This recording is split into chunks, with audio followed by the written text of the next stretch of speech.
wala kaming ibang layunin kung hindi lumitaw ang katotohanan na binabaliktad nila ang mga Duterte daw, ang magnanakaw. Tingnan nyo, ang galing nila maglaso ng kaisipan. Ako nga nagtataka ako sa mga kabaro ko. Pag nababasa ko ang pag-uusapan nila, parang utak Marcos pa rin eh. Ha? Pasensya lang mga kabaro ko ha, yung nag-iisip, hindi ko nila lahat ha. Pasensya mga kabaro.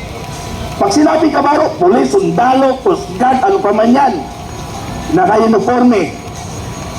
Parang utak Marcos pa rin eh, na sinasabi nila ang makasalanan Duterte. Tandaan nyo, kapulisan at sundalo, 40 years akong naging nasa AFP, more or less 40 years, 39 plus. Ano, mga kababayan, hindi ko na naramdaman, hindi ko naramdaman ang sagana sa military ng mga ibang nakaraang presidente. Retired Colonel Mitran, isa sa pinuno ng mga retired officers mula sa United People's Initiative. Okay, maraming salamat mga kaibigan. Medyo nadali ako dahil palapit yung mga kaibigan natin. Dati ko mga kasama yan dati. Ay, kasama pa pala. Hindi ko pala kasama. Ano? So, kanina pa ako nagsasalita, pero ulitin natin para sa hindi nakakarinig. Bakit tayo narito? Bakit tayo narito? Narito tayo upang protektahan ang ating mga senadors dahil medyo nandito ngayon ang ating katotohanan. Ano yung katotohanan? Para malaman ng sambayan ng Pilipino, ano ba ang nangyari sa ating bansa. Pag ang mga senador ay makapagsimula, lalo na doon sa 12 brave soldier, at makapagsalita at makita sa media, matitwist ang pag-iisip ng mga ibang Pilipino at mga kasama kong NUP. Dahil ang katotohanan nandun sa 18 soldiers, nandun ang katotohanan at susundan pa ni Saldico. Pag nagkaroon at napayagan ng online meeting o online questioning, malalaman natin ang totoo.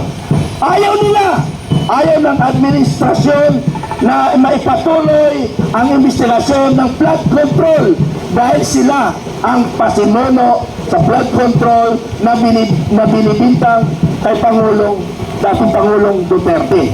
Ang katotohanan, 2024 na sa suna niya na ipagmalaki niya ang 550 billion flood control project.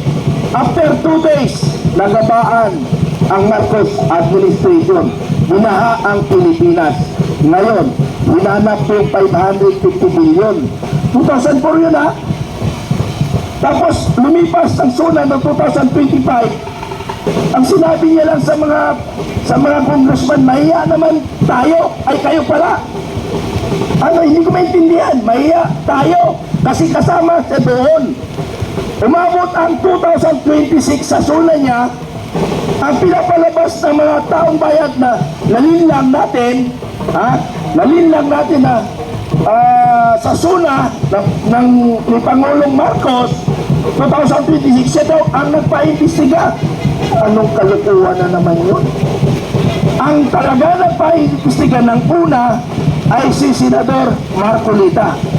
Kaya nga tinanggal nila sa Blue Ribbon Committee kasi palabas na, lilitaw ng katotohanan, nagkaroon ng kudita, napalitan si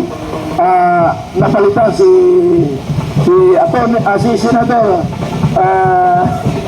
Escudero, napalitan ni Tito Soto. May tandem kasi ang dalawa na yan, si Tito Soto at saka si Senador Lacson.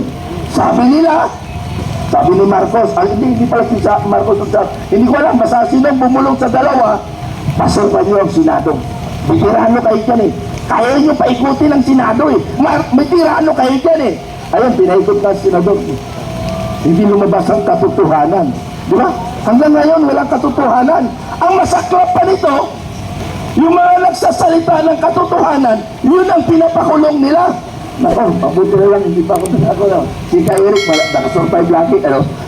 So, mga kaibigan, kaya nandito kami, ang grupo namin ng United People's Initiative at ano pa mga grupo dito na rito ngayon.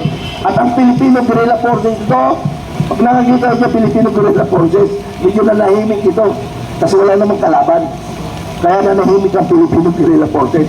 So United People's Initiative, pagkaisay natin ang Pilipino para mapagtagumpayan natin ang katotohanan. Ha? Katotohanan lang po kami dito.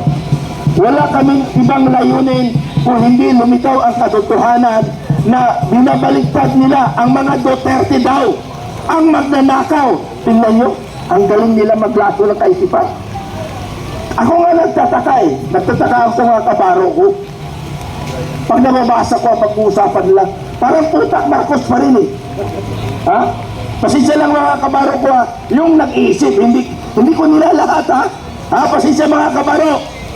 Pag sinabi kabaro, pulis, sundalo, coast guard, ano pa man yan, naka-uniforme.